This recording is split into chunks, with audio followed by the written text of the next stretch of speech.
So our next presenter is David Hollander, who's an associate professor at the University of South Florida, and you guys have seen him on both of our clips. I'm sure he'll offer autographs later if you need to. Yeah. And he'll be talking about the MOSSFA, right? Right. Dave? Okay, it's going to fit on the screen. We don't have a Mac to PC disconnect. Perfect. My pointer that doesn't point. Pointer doesn't really work. Forward. We can use a clicker to forward. Well, it works if you put it in your eyes. Yeah, good. All right, I'm a wanderer, so I hope this microphone works. So today I'm going to be talking about this concept of MOSSFA, and I know just everything has to have an acronym, so we had to put an acronym on it. And it actually, what it stands for is Marine Oil Snow Sedimentation and Flocculent Accumulation. Never let a committee make a name. It's the three-hump camel problem. What we're going to try to convince you of today is that this process, this MOSSFA concept, is actually the rule for oil spills in many cases, if not, especially with blowouts adjacent to large deltaic systems, where 85% of the exploration and deep exploration is actually occurring. And so what we're going to try to do is provide you the evidence that has actually occurred in the northern Gulf of Mexico in a bit more detail than what Greg Brooks showed. And then we're going to jump over to the other side of the Gulf because it's one Gulf, right? There's connectivity. It's the Gulf of Mexico Research Initiative, which we're supported by. And we're going to go to the IXTOC blowout, which occurred in March of 1979 and actually went on for 10 months. Not just your 3-month blowout like the Deepwater Horizon, but a full 10 months. And you can see sort of the different characteristics of the two surface expressions. In red is obviously the Deepwater Horizon. You see it in green, you see it now in white, and there it is in red. If you look to the south and west, you can see the IXTOC spill and its surface trajectory, and it went all the way up through to, if I'm correct, almost Corpus Christi, Texas. Great.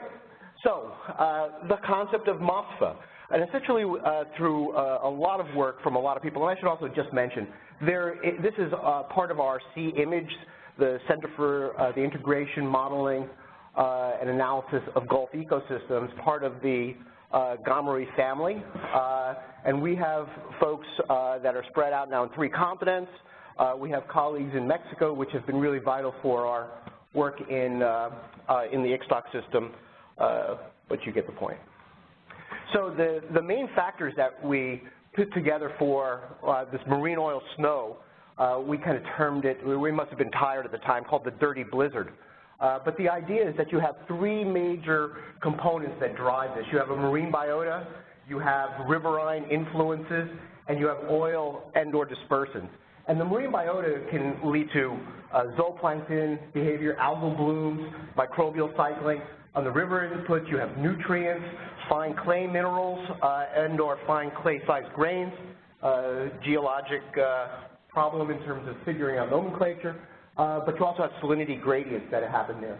In the oil dispersant perspective, you can have petrogenic, pyrogenic hydrocarbons as well as dispersants. And the real question is, where do all these factors occur? And they occur adjacent to deltaic systems, and as I said, the majority of exploration is occurring in front of them. There are many different mechanisms for forming this marine snow or marine oil snow aggregates. They can be through microbial system analysis. They can just be through coagulation, through a very sticky process, and I'll come back to this because it's really linked to a lot of the algae. Zooplankton can also create a lot of this, these very bulbous type particles or filaments, as well as a very well recognized aggregate called the OMAS, or oil mineral aggregation. So today what I'm going to try to show you is also question, did some of the response strategies actually influence this marine oil snow process? Did it intensify it, and did it increase potentially the footprint of the sedimentary oil deposition? And the wisdom that goes behind like this is that with river discharge, you release clays and nutrients and fresh water to the offshore. The dispersant application decreases the droplet size and facilitates bindings with clay minerals, electrostatic charges, as well as it causes aggregation and binding with clays, with algae, as well as bacteria. The algae and bacteria, this is a really important part, exposed to oil and dispersants form biopolymers. It's a stress response that flocculate and trap clays. Oil and plankton especially. So again, they form this, in response to the toxicity, they form this, what they call EPS. This is a boundary layer made up of polysaccharides and proteins, and it's used to sort of push off the toxins, but it's very sticky. And also, oil burning produces pyrogenic PAH and soot particles which are actively adhered to this EPA material. If you look at sort of some of these aspects relative to the surface expression, you can see the freshening of the coastal system, and with this, they actually opened up the Mississippi and its diversionary channels, which had been saving a significant amount of fine clay particles and nutrients, and it pushed them offshore, giving rise to these productivity blooms, and I'll show you this. In situ burning occurred in adjacent, obviously, where the surface oil was, because otherwise you'd have no burning, as well as this was the areas where active dispersants, surface dispersants were deployed.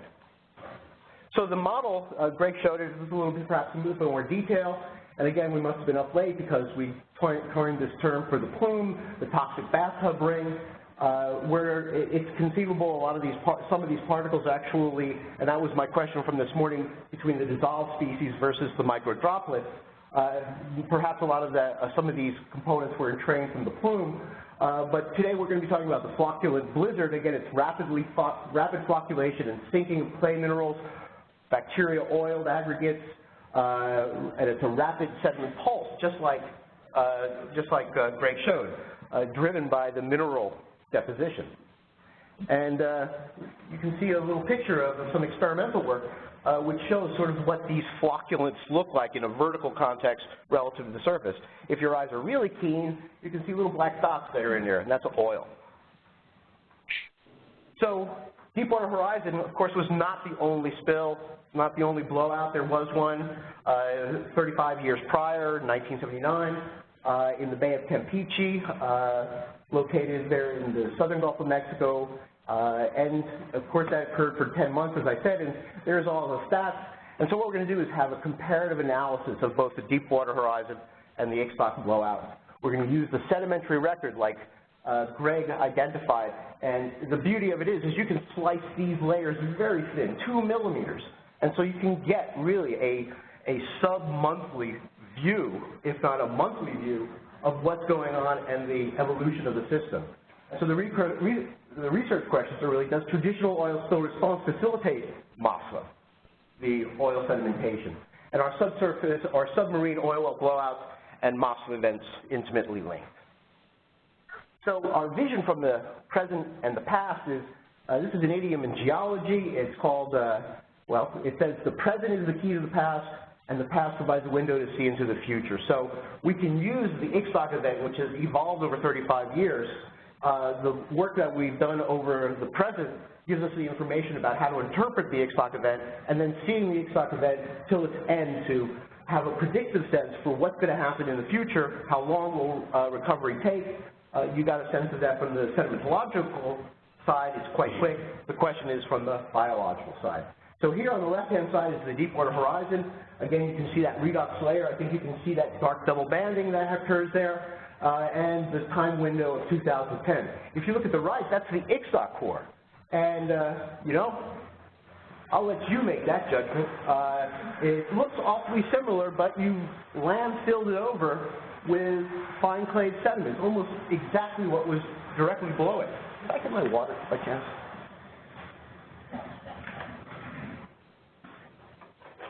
Okay, so this is the strategy. So we've taken these set of cores. You've seen this picture. We have eight single cores that we then use to distribute to our colleagues. We extrude them at 2 millimeters intervals. Some people couldn't believe that we could do that, so we actually did a paper on the visualization paper, so you can actually go in there and click, and you've got a video of how we do. So when we first went out in May to August 2010, we knew something was wrong. You can take the cores. These are some of our cores in the DeSoto Canyon, one on the eastern flank, on the PCB06, one on the western flank, and DSH08. But one of the things you see is no bioturbation. But it was easier than that. I mean, it was sort of like hitting the side of the barn in that when you looked at the top of the core in May through August, you could see, and I'm not quite sure, I wish I could point there, there's an oily sheer ribbon that you can see on the surface. And here's an old petroleum geochemist trick. If you put UV fluorescing light on it, oil shines right back at you. And that's what you saw. So it wasn't really a debate of that oil was coming down. It's what was the mechanism for this. We all good? So as Greg showed, and I won't go into the details of this, but you can see the sediment pulse. The accumulation rate changes as you come back from 2010 to 2014.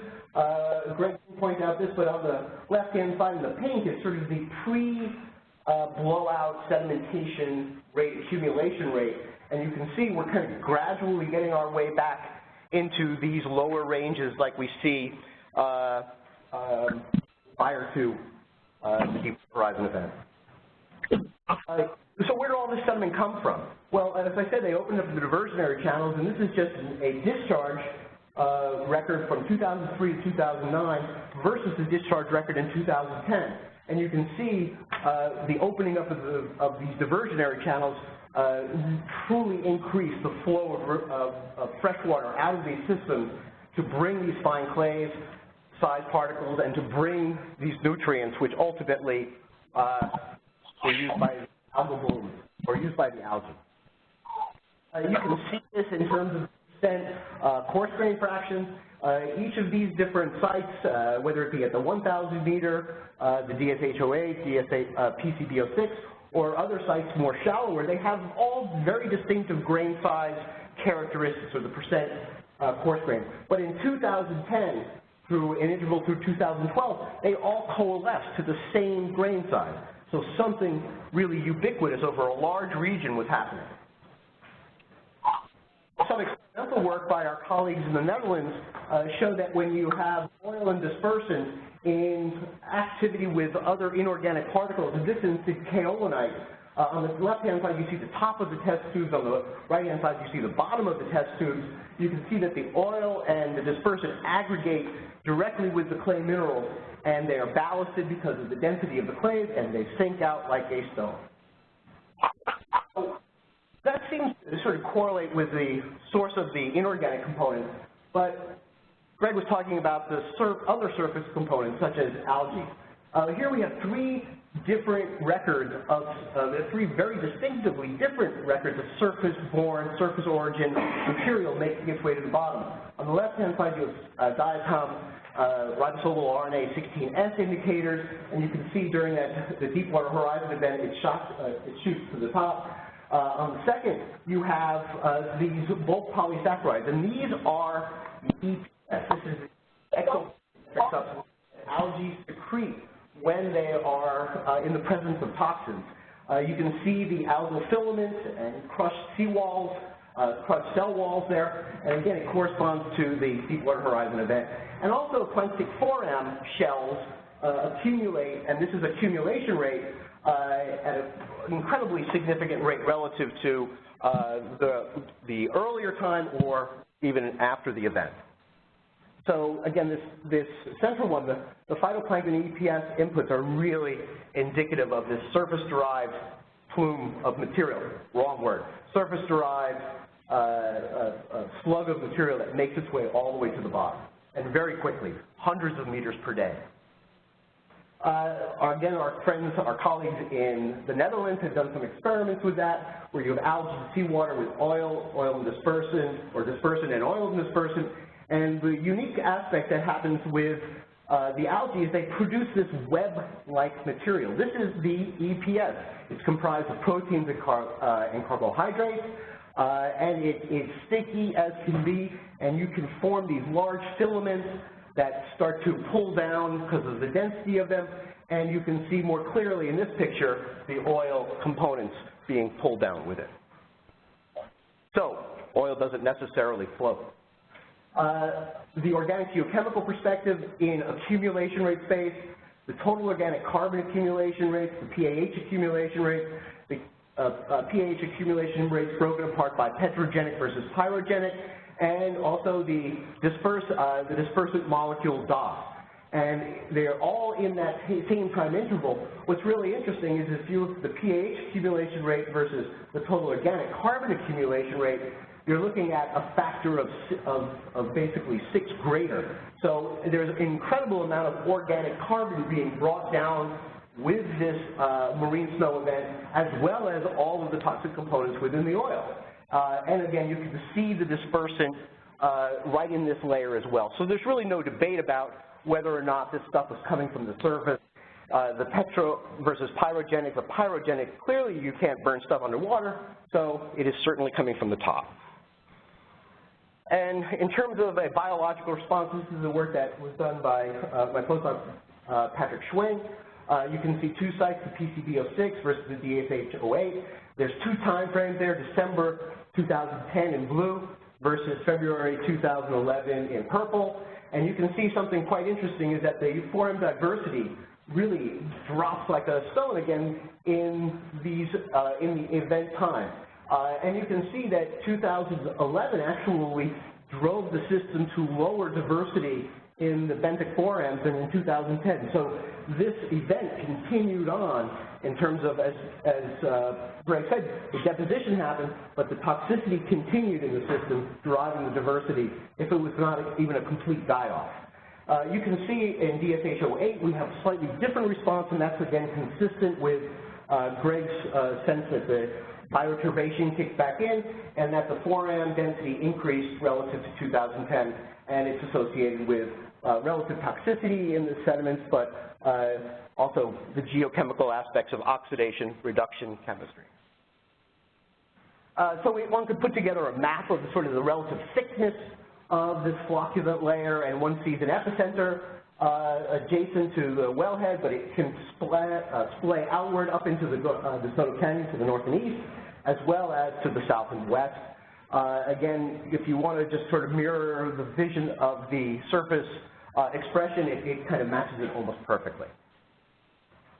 But flocculent sediments never sit still. They're very, very unconsolidated, very light, and they actually go through a process of what they call cross-shelf migration and redeposition. And here, if you look on the right, is sort of a map of 2 years after the blow-up versus the 2010 surface expression. You can see that offset in space and time. And so there's a secondary process that is driving this material off the continental shelf, off the upper slope region, down into the basins, into these 2 depot centers that exist in the northern Gulf of Mexico adjacent to the DeSoto Canyon. So we've kind of enhanced our model a little bit with a third guy called cross-shelf oil snow transport from the outer slope to the outer shelf to the upper slope region, where there's quieter, lower energy environments, and then redeposition. So I think we can actually say oil can think. At the Deepwater Horizon, oil sediment pulses occurred. We have all sorts of sedimentological, biological, microbial, geochemical, micropaleontological evidence, isotopic evidence. It's pretty convincing. Again, the question is, what was the role of any of these response strategies, whether it be burning, whether it be dispersant application, or whether it be the opening of a freshwater discharge and the transport of clays and nutrients? Well, one way to get to this is to think about the old spill back in 1979. And this is not a cartoon, but this is actually a reconstruction of satellite images that were taken in 1979, so we can actually understand where the direction of the oil was. And you can see it went up into that. That reconstruction enabled us to pick our sites very perfectly in terms of where we think surface oil was back in 79. And so we were able to create this structure for our sampling campaign that we did back last summer in 2015. We were incredibly lucky to be given access to the IXTOC exclusion zone, which nobody can go in there. So the strategy, again, is looking at this comparative where you can see the double redox boundary. You can see that in the 1979 IXTOC spill itself. So the different kinds of facies that Greg was able to show also exist down in Mexico. Some sediment accumulation rates indicate that they're about 3 to 3.5 fold relative to the background. The Deepwater Horizon event had 2.5 fold increases in accumulation rate. And then again, it extends beyond the 1979 horizon to later times. So this is really another depositional event that occurred in association in time with the IXTOC spill, and you can see the sediment system being overlain by these fine-grained sediments. It makes perfectly good sense where those fine-grained sediments came from. From June to March is the wet season. That's right. From June to March was the blowout. That is June 79 to March of 80. The wet season is from November to April, so there was a lot of discharge, especially in these rivers. Laguna Terminus adjacent to the IXTOC blowout site, and that's the river that delivers the most suspended sediment and the most nutrients to the system. So this is a perfect setup, just like what happened in the Deepwater Horizon. You can look at pH concentrations, the bubble size, give you a sense of the concentration, so you can see there's really widespread distribution of this PAHs. The organic geochemical indicators of the oil are in those sediments that are dated by lead-210, but there's the same basic chemical structure that one sees in the IXTOC oil and one sees in the sedimentary sample. From the biological point of view, we have a very strong reduction in the foraminiferal abundance. A lot of them have hydrocarbon staining. This picture shows the typical community structure, and you can see that it takes many years for the whole system to recover back to a healthy community, a healthy abundance, healthy diversity. So when we compare reconstructions of time, of how long it took to recover, we can see the Northern Gulf is looking anywhere between 3 to 5 to 7 years for the onset of recovery. Some sites have not recovered at all. In the Southern Gulf of Mexico, it seems to be a little bit longer, 7 years, 10 years, somewhere in that region. So it takes a while for these community structures, the benthic community, although the signal has stopped, the impact of it lasts for a longer time. Shut me down? I went down it.